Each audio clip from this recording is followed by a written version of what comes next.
সুপ্রিয় দর্শক, আসসালামু আলাইকুম। আপনাদের সবাইকে স্বাগত জানাচ্ছি এখনকার আলোচনা। আপনাদের সঙ্গে আছি আমি সিরাজুল ইসলাম।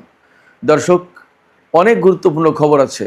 ইসরায়েলের প্রধানমন্ত্রী বেনিয়ামিন নেতানিয়াহুর বিরুদ্ধে তুরস্ক গ্রেপ্তারি পরোয়ানা জারি করেছে এবং তাকে অর্থাৎ নেতানিয়াহুকে গ্রেপ্তারের জন্য ইন্টারপোলের সাহায্য চেয়েছে।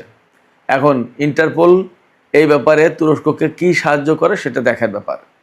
কেন ইসরায়েলের প্রধানমন্ত্রীর বিরুদ্ধে তুরস্ক এই গ্রেপ্তারি পরোয়ানা জারি করলো? এপাশে ইসরায়েল তুরস্কের প্রেসিডেন্ট রজব তাইয়িপ এরদোগানকে ইহুদি বিরোধী ডিকটেটর বলে অভিহিত করেছে। ইসরায়েলি বা এরদোগানকে এখন হঠাৎ করে ডিকটেটর বলছে কেন? এদিকে ইসরায়েলের গোয়েন্দা সংস্থা সতর্ক করেছে যে তুরস্ক উন্নত মানের অফেন্সিভ এবং ডিফেন্সিভ সামরিক সরঞ্জামাদি এগুলো পাঠাচ্ছে সিরিয়ায়। এই সতর্কবার্তার আগে পরে ইসরায়েলের প্রধানমন্ত্রী বেনিয়ামিন নেতানিয়াহু মন্ত্রিসভার সদস্যদের সাথে জরুরি বৈঠক করেছে। এদিকে অন্য মাধ্যম থেকে খবর পাওয়া যাচ্ছে তুরস্কের সামরিক বাহিনী সিরিয়ার দক্ষিণ পশ্চিমাঞ্চলে অন্তত 200 থেকে 250টি আর্মার্ড ভেহিকেল অর্থাৎ সাঁজোয়া যান এবং অন্তত 20টি ট্যাঙ্ক মোতায়েন করেছে। এই রকম একটা প্রেক্ষাপটে মনে হচ্ছে বা প্রশ্ন আসছে, তাহলে কি ইসরায়েল এবং তুরস্কের মধ্যে সংঘাত কি আসন্ন? এরই সাপোর্টে ভিন্ন একটি খবর আছে। এদিকে মার্কিন গোয়েন্দা সংস্থা FBI বলেছে, ইরানের উপর যদি আমেরিকা নতুন করে হামলা চালায় তাহলে ইরান আমেরিকার ক্যালিফোর্নিয়া স্টেটে ড্রোন হামলা চালাতে পারে এবং এই হামলার কাজে ক্যালিফোর্নিয়ার উপকূলে অজ্ঞাত নৌযানকে লঞ্চ প্যাড হিসেবে ব্যবহার করবে। ইরানের পক্ষ থেকে আরেকটি চমৎকার খবর আছে, সেটি হচ্ছে মার্কিন সরকার যদি ইরান বিরোধী চরম নিষেধাজ্ঞার দিকে যায় এবং এই নিষেধাজ্ঞা যদি কোনো দেশ বাস্তবায়ন করার উদ্যোগ নেয় তাহলে সেই দেশের জাহাজ হরমুজ প্রণালীতে নিষিদ্ধ হবে, সেই দেশের জাহাজ হরমুজ প্রণালীতে চলাচল করতে পারবে না। ইরানের পক্ষ থেকে পরিষ্কার ঘোষণা দেওয়া হয়েছে। সুপ্রিয় দর্শক, এই যে বিষয়গুলো বললাম, এই বিষয়গুলো এবং আরও প্রাসঙ্গিক কিছু বিষয় নিয়ে আজকের ভিডিওতে বিস্তারিত কথা বলার চেষ্টা করব। আশা করি আপনারা সবাই শেষ পর্যন্ত সঙ্গে থাকবেন। আর ভিডিও ভালো লাগলে লাইক, কমেন্ট, শেয়ার করবেন এবং চ্যানেলটি সাবস্ক্রাইব করে সাথেই থাকবেন। দর্শক, চলুন বিস্তারিত আলোচনা করি। একেবারে ছোট ছোট কাটা করে মূল আলোচনাগুলো করব, ভিডিও খুব লম্বা করব না আশা করি। প্রথম আলোচনা হচ্ছে তুরস্কের পক্ষ থেকে ইসরায়েলের প্রধানমন্ত্রী বেনিয়ামিন নেতানিয়াহুর বিরুদ্ধে গ্রেপ্তারি পরোয়ানা জারি করা হয়েছে। এই পরোয়ানা জারি করেছে ইস্তাম্বুলের একটি আদালত। কারণ হচ্ছে গত মে মাসে ফ্লোটিলা সুমুদ গাজার উদ্দেশ্যে রওনা হয়েছিল, আপনাদের নিশ্চয়ই মনে আছে।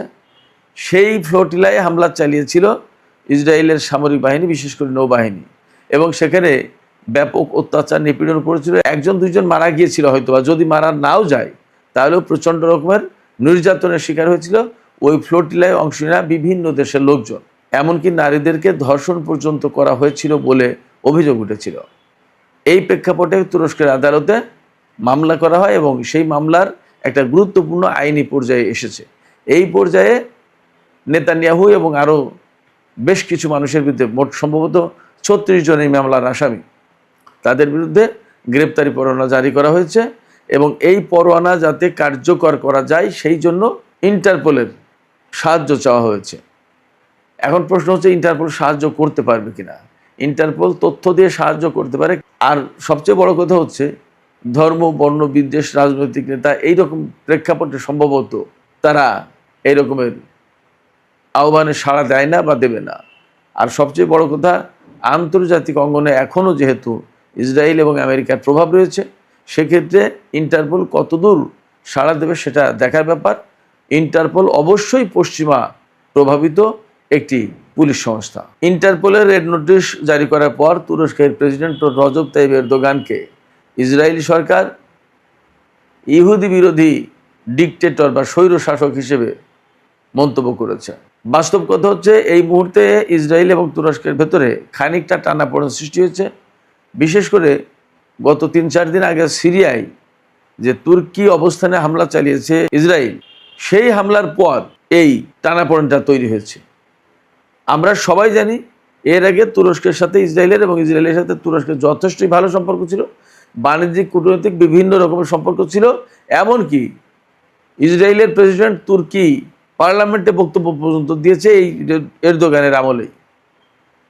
তারপরেও মাঝে মাঝেই দুই দেশের সম্পর্ক খারাপ হয়ে যায় এবং এই সম্পর্ক খারাপ করার ক্ষেত্রে সবচেয়ে নেতিবাচক ভূমিকা পালন করেছে নেতানিয়াহু, যার কারণে তুরস্ক হয়তো আজকে আত্মসম্মান বাঁচানোর জন্য এইরকম একটা পর্যায়ে যেতে বাধ্য হচ্ছে। বিশেষ করে সিরিয়ায় তারা তুরস্ক যে বিমান ঘাঁটি পুনর্নির্মাণের কাজ করছিল, সেই জায়গায় ইসরায়েল হামলা চালিয়েছে। ওটা তুরস্কের সার্বভৌমত্বের উপরেই হামলা চালানোর মতো। সেই জায়গায় এখনও তুরস্ক সামরিকভাবে কিন্তু ইসরায়েলের বিরুদ্ধে কোনো জবাব দেয়নি। বাট দুই দেশের পক্ষে অর্থাৎ ইসরায়েল এবং তুরস্কের ভেতরে, দুই দেশের ভেতরে বা দুই পক্ষের ভেতরে একটা চরম উত্তেজনা কাজ করছে এবং ক্রমেই এই উত্তেজনা বেড়ে চলেছে। এইরকম একটা প্রেক্ষাপটে তুরস্ক এবং ইসরায়েলের ভেতরে যে টানাপোড়েন সৃষ্টি হয়েছে, এই অবস্থায় এক পক্ষ আর এক পক্ষকে নানা ধরনের বক্তব্য দিচ্ছে, ঘায়েল করছে, কথা বলছে, ইত্যাদি ইত্যাদি। তবে এরই মধ্যে মনে হচ্ছে যে উত্তেজনাটা বেশ মারাত্মক আকার ধারণ করেছে। তার কারণ হচ্ছে ইসরায়েলের গোয়েন্দা সংস্থাগুলো সতর্ক করে বলছে যে তুরস্ক সিরিয়ার দক্ষিণ পশ্চিমাঞ্চলে, অর্থাৎ সেই প্রায় গোলান, কুনেত্রা, দারা, এই সমস্ত এলাকায়, অর্থাৎ দামেস্ক ছাড়িয়ে সামনে, রাজধানী দামেস্ক ছাড়িয়ে আরও সামনে গেলে ইসরায়েলি সীমান্তের দিকে বলা যায় যে সাজোয়া যান, আর্মার্ড ভেহিকেল এবং ট্যাঙ্ক মোতায়েন করেছে। বলা হচ্ছে 200 থেকে 250 আর্মার্ড ভেহিকেল এবং অন্তত 20টি ট্যাঙ্ক মোতায়েন করেছে ইসরায়েলি গোয়েন্দা সংস্থার দাবি এটা। আরও বিভিন্ন খবর থেকে, বিশেষ করে ইসরায়েলি গণমাধ্যম থেকে বলা হচ্ছে যে তেল আবিব নেটো জোটের আর্টিকেল 5টা বিশেষভাবে বিশ্লেষণ করে দেখছে। এর মূল কারণ হচ্ছে যে সাম্প্রতিক যে উত্তেজনা বা যে টানাপোড়েন সৃষ্টি হয়েছে, এই টানাপোড়েন থেকে যদি সামরিক সংঘাতের দিকে যায় তাহলে কি পরিস্থিতি দাঁড়াবে। কারণ তুরস্ক হচ্ছে নেটো জোটের সদস্য। এখন নেটো জোটের সদস্য দেশের উপর হামলা চালালে তাহলে তো নেটো জোট আসতে বাধ্য, ইসরায়েলের বিরুদ্ধে যুদ্ধ করবে। কিন্তু সেই প্রেক্ষাপটটা কীরকম হবে? এবং নেটো জোটের অন্য সদস্যদের সবার সাথে তো ইসরায়েলের সম্পর্ক খুব ভালো, এটা তো বেসিক্যালি পশ্চিমা জোট। তো যাতে নেটো জোট বিব্রত না হয় সেই জন্য ইসরায়েল বুদ্ধি করছে যে তুরস্ক যখন সিরিয়ায় অবস্থান করছে বা সাইপ্রাসে, অর্থাৎ তুরস্কের ভূখণ্ডের বাইরে যখন অবস্থান করছে, তখন ওটা রাষ্ট্র হিসেবে তুরস্কের উপরে হামলা না, সেইভাবেই গণ্য করা হবে। এবং হয় সিরিয়ায় অথবা উত্তর সাইপ্রাসের তুর্কি অবস্থানে বড় রকমের হামলা করতে পারে ইসরায়েল। এটা ইসরায়েলের হায়ুম পত্রিকার খবর। তা ব্যাপারটা যদি তাই হয় তাহলে দুই পক্ষের ভেতরে একটা বড় রকমের সামরিক সংঘাতের আশঙ্কা আছে। গতকালকে কিন্তু আমরা খবর দিয়েছিলাম যে ভূমধ্যসাগরের এমন কিছু এলাকায় তুরস্কের যুদ্ধ জাহাজের আনাগোনা, ঘোরাঘুরি বা অবস্থান করতে দেখা যাচ্ছে, যেখানে তুরস্ক কখনোই সাধারণত যুদ্ধ জাহাজ পাঠাতো না, সেই জায়গায় যুদ্ধ জাহাজ দেখা যাচ্ছে। এবং এমন খবরও বেরিয়েছে যে ইসরায়েল এবং তুরস্কের যুদ্ধ জাহাজ মুখোমুখি অবস্থানে চলে যাচ্ছে কোথাও কোথাও। তার মানে একটা সামরিক সংঘাতের আশঙ্কা আছে। এবং ইসরায়েল সিরিয়ায় যে তুর্কি অবস্থানে হামলা চালিয়েছে, ওটা তো জেনে শুনে হামলা চালিয়েছে এবং সেটা একেবারে তুরস্কের সীমান্তের কাছে, এগুলো জেনে শুনেই করেছে। এবং এটা মোটেই ইসরায়েল কুণ্ঠাবোধ করবে না তুরস্কের উপরে হামলা চালানোর ব্যাপারে। এগুলো তুরস্ককে অনেক আগেই হুঁশ হওয়া দরকার ছিল, আগেই তার খেয়াল করার দরকার ছিল। যাই হোক, এখন পরিস্থিতি এইরকম। এই অবস্থায় তুরস্ক কী করবে এবং ইসরায়েল কী করবে, আমার ব্যক্তিগত বিশ্লেষণ হচ্ছে তারা দুই পক্ষই ভেতরে ভেতরে পুনর্মূল্যায়ন করছে, আলাপ আলোচনা করছে এবং সিদ্ধান্ত নেওয়ার চেষ্টা করছে। তাতে যা ভাবভঙ্গি মনে হয় দুই পক্ষের ভেতরে ছোটোখাটো হলেও একটা সংঘর্ষ হতে পারে। সুপ্রিয় দর্শক, এবার আমি ইরান প্রসঙ্গে একটু আসি।